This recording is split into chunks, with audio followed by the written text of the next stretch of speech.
Hey y'all, subscribe to my channel. I'm the only one covering the OTC and pink sheet markets exclusively.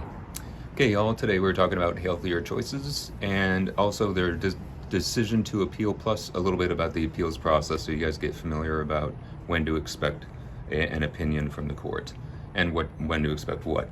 So get into it. HCMC announced, hey fam, we just filed our notice of appeal. We're moving forward with our growth initiatives and rebranding and our latest acquisition.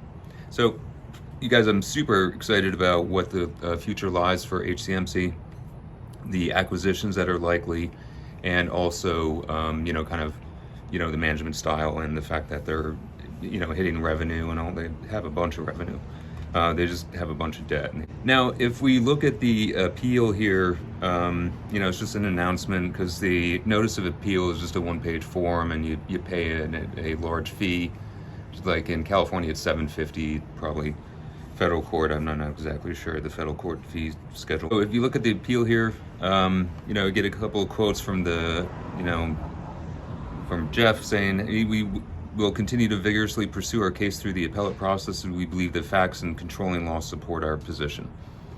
Guys, I think, basically they have two things that they are, that their appeal rests on, and they might have traction with the second one. HCMC believes the Georgia court committed a legal error, it's reversible error, by dismissing its complaint for patent infringement and also by denying HCM's motion to amend its pleading. You guys, I think HCMC's motion to amend its pleading might be granted in the appellate court. That's, I think, kind of the only thing where they have it. So let's take a look at the appeals process.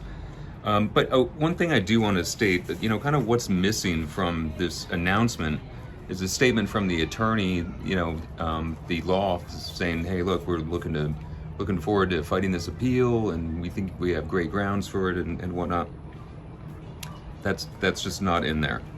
Now, take a look at the stock for a little bit, and the complete and utter decimation of the stock continues. That's not really their fault. They're just being shorted in the market and whatnot.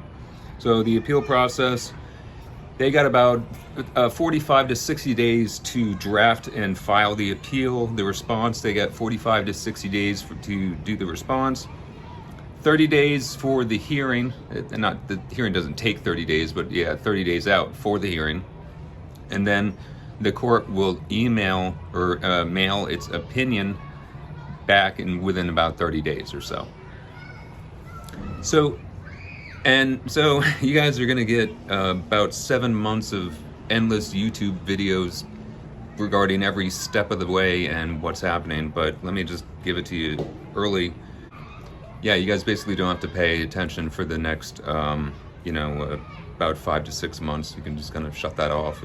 But if you want to pay attention to it, there will be no shortage of YouTubers and others that will break it down for you. But here, in the opinion, so if they do find reversible error in HCMC's motion to amend its pleading, then it doesn't mean that HCMC won and it gets moved forward. It just means it goes back down to the trial court, who then can, will reverse that decision, but then just kick the complaint to the curb a second time, and then they got to go on appeal again.